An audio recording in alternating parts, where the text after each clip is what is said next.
You have definitely seen it everywhere. I mean, in grocery carts, in office refrigerators, at Costco, piled high to the ceiling. It's the protein shake that somehow went from the gym to basically every kitchen in America. But how did this one brand, Premier Protein, become such an absolute juggernaut? Well, the story really starts with a single, staggering number. 25%. Just let that sink in for a second. That is the brand slice of the entire U.S. ready-to-drink protein market. 1 out of every 4 protein shakes sold in this country is at Premier Protein. It is the undisputed king of the category. But as impressive as that is, it's not even the most shocking number in this story. Okay, get ready for this one. 85.4%.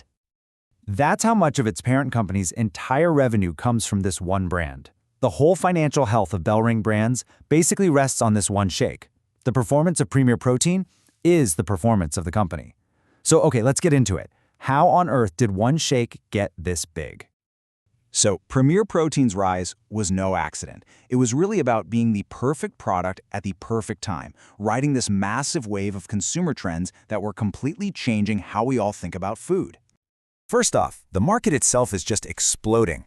We're talking about a market that's nearly $10 billion today, and it's projected to more than double to over $22 billion by 2032.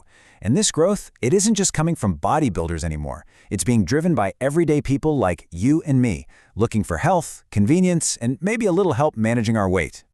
And this leads to maybe the most important shift in how we live. For millions of busy people, right, the whole idea of a meal prep on a Sunday has been replaced by just trying to grab nutrients on the go.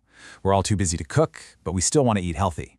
And boom, Premier Protein shows up as the perfect zero-effort answer to that very modern problem. And here's something interesting.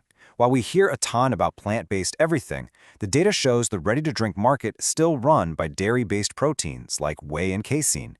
Premier Protein's core formula? It's milk-based. So they landed themselves right in the dead center of the biggest slice of the pie. Okay, so the market conditions were perfect. But what about the product itself? What is it about the actual liquid in that carton that has millions of people totally hooked? Well, it all comes down to a brilliant, almost scientifically perfect formula for the average person. They just nailed what marketers call the golden ratio. First, 30 grams of protein. That's a huge number, right? It just signals this is going to fill you up and this is going to help your muscles. Then only 160 calories, which makes it feel like a totally guilt-free choice. And then the knockout punch, just 1 gram of sugar. I mean, that directly tackles one of the biggest health worries for pretty much everyone today. And when you actually stack it up against the competition, you can see just how smart this formula is. I mean, look at it next to big rivals like Fairlife and Muscle Milk. Premier Protein consistently has this amazing mix of high protein, a lower price, and, this is a big one, way more flavor options. For the average person walking down the grocery aisle, it just wins on all the key things they're looking for. But, a great formula isn't always enough. The real genius here was in how they sold it. They didn't just market a protein supplement, they marketed an easy, accessible upgrade to your lifestyle. The brand made this super critical pivot. They moved away from that kind of intimidating world of hardcore bodybuilders and athletes that you see in most protein ads. Instead, they focused on people we can all relate to.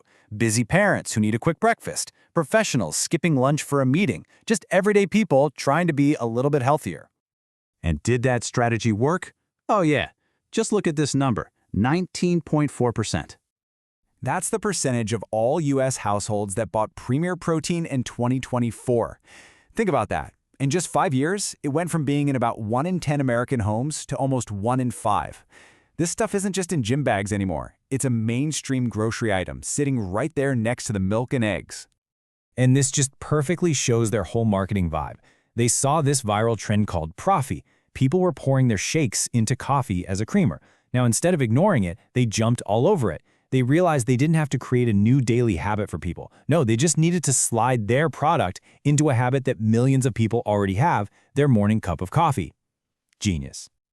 So at this point, the story sounds like a complete, flawless victory, right? Perfect product, perfect market, perfect marketing. But there's this fundamental conflict brewing right at the core of what makes the shake so popular in the first place. Yeah, so what's the catch? I mean, how can something with 30 grams of protein and only 1 gram of sugar taste so good? Well, the answer, as it often is in the ingredient list. The reason for its success is totally clear when you read the thousands of 5-star reviews online. People are obsessed with the taste. They call it creamy, smooth, they compare it to a rich chocolate milk or even a milkshake. That amazing taste is what keeps people coming back. But then, you go and read the 1-star reviews, and they all point to the exact same thing, the secret behind that milkshake taste. They call it an ultra-processed food, and they criticize the very ingredients that make the flavor and texture possible. This is the brand's great paradox. The critics specifically call out artificial sweeteners like sucralose and acesulfame potassium, which give you all that sweetness without the sugar and calories, and thickeners like carrageenan and cellulose gel, which create that creamy texture everyone loves. To a growing number of health-conscious shoppers, these are major red flags. And this all brings us to the central strategic problem facing this massive brand. Its incredible success was built on a formula that is now starting to fall out of favor with a very vocal and growing part of the health community. So the company is facing this billion-dollar choice. Do they stay the course, keep the taste and price that millions love, but risk a slow bleed of customers to cleaner competitors? Or do they try to reformulate, go clean label, get rid of those controversial ingredients, but risk messing with the taste and alienating their massive loyal fan base? It's a huge gamble either way. The very things that built the Premier Protein empire, that incredible taste and value, which were achieved through processing and artificial ingredients, are now its greatest weakness. In a market that is shouting louder and louder for clean and simple labels, the biggest question is whether the king can possibly keep its throne without fundamentally changing the very crown it wears.